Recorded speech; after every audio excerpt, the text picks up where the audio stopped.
Hi hello నమస్తే welcome to my channel. Zee తెలుగులో start అయినటువంటి ఆట షో ఎంతమంది చూసారండి? ఆ యొక్క గ్రాండ్ లాంచ్ నిజంగా అదిరిపోయింది కదా. ఇది కదా డ్యాన్స్ షో అంటే అనేటట్టుగా డాన్సర్స్ మాత్రం అసలు నెక్స్ట్ లెవెల్లో డాన్సెస్ అయితే వేస్తున్నారు.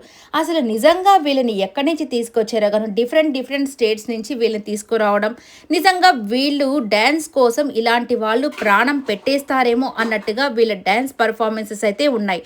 ఇక ప్రతి ఒక్కరికి నలుగురు టీమ్స్ కాబట్టి కావ్య, అలాగే విష్ణుప్రియ, అలాగే సమీరా గారు, ఇక నెక్స్ట్ వచ్చేసి వంశీధర్. ఇక నలుగురు టీమ్ లీడ్స్కి నలుగురు ప్లేయర్స్ని అయితే ఇవ్వడం జరిగింది.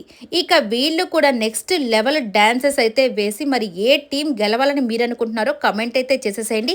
బట్ అప్పుడే కాదులేండి, కొన్ని పర్ఫార్మెన్స్ అయిన తర్వాతే మనకంటూ ఒక ఆలోచన కలుగుతుంది. ఎందుకంటే ఫస్ట్ పర్ఫార్మెన్స్ని చూసి మనమైతే జడ్జ్ చేయలేము కాబట్టి ఇలా అయితే నలుగురిని అందరు టీమ్ లీడ్స్కి అయితే ఇచ్చేశారు.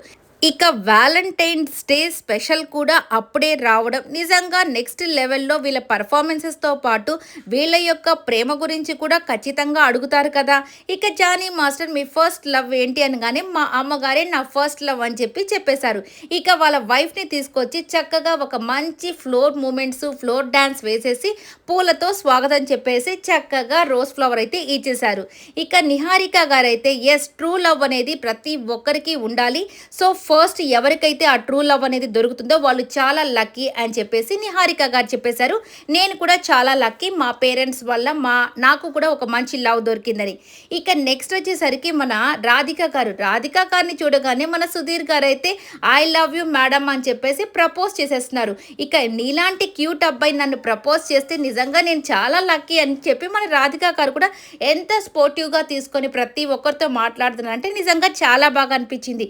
ఇక దాని తర్వాత శరత్ గారికి ఫోన్ చేసి, అంటే వాళ్ళ హస్బెండ్ గారికి ఫోన్ చేసి I love you, happy Valentine's day అని చెప్పించేశారు. ఇక వాళ్ళు కూడా హ్యాపీ వ్యాలంటైన్స్ డే అని చెప్పగానే ఇవన్నీ అందరి ముందు చెప్పకూడదు అని చెప్తూ ఉంటారు.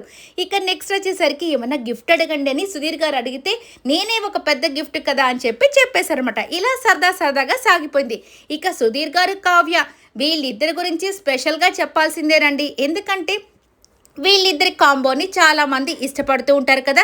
ఇక కావ్య గారిని చూడగానే మన సుధీర్ గారు అయితే నేను తిన్నాను, నేను బాగున్నాను ఇలా అంటూ ఉంటాడు. ఇక కావ్య గారు నేనేమీ మాట్లాడలేదు కదా అని చెప్పి చాలా క్యూట్గా అంటూ ఉంటుంది.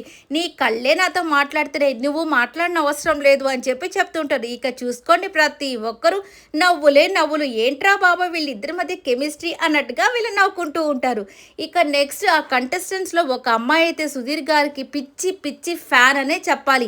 ఇక అమ్మాయి లాంచ్లోనే గ్రాండ్ లాంచ్లో ఒక ఆటో వాళ్ళు వేసుకుంటారు కదా షర్ట్, అలాంటివి తీసుకొచ్చి తను ఫస్ట్ నుంచి ఇప్పటి వరకు తను ఎన్ని ప్రోగ్రామ్స్ చేశాడో సుధీర్ గారు, అలాగే తనని ఫస్ట్ ఆటోలో ఆ షూట్ చేస్తున్నప్పుడు చూసిందంటే అప్పటి నుంచి తనంటే ఇష్టం అని చెప్పేసి తనకి ఆ డ్రెస్ ఇచ్చింది కదా. ఇక ఆ అమ్మాయి అయితే ఐ లవ్ యూ సుధీర్ గారు అని చెప్పి చక్కగా ప్రపోజ్ చేసేస్తున్నారు. ఇక కంటెస్టెంట్స్ కూడా సుధీర్ గారిని వదిలిపెట్టట్లేదనే చెప్పాలి. నిజంగా ఆయన ఫేము, ఆయన నేము అలాంటిది. ప్రతి ఒక్కరిని కూడా చాలా చక్కగా రిసీవ్ అయితే చేసుకుంటూ ఉంటారు సుధీర్ గారు. ఇలా జరుగుతుంది. ఇక చూడాలి రాబోయే రోజుల్లో ఎవరి పర్ఫార్మెన్సెస్ ఎలా ఉండబోతున్నాయో, ఎవరు గెలుస్తారా, ఎవరు ఓడిపోతారా, ఎవరు ఎలిమినేట్ అవుతారా, ఇవన్నీ చూడాలంటే జీ తెలుగును ఫాలో అవ్వాల్సిందే. ఈ వీడియో నచ్చితే లైక్ చేయండి, షేర్ చేయండి, కమెంట్ చేయండి, సబ్స్క్రైబ్ చేసుకోవడం మర్చిపోకండి ప్లీజ్.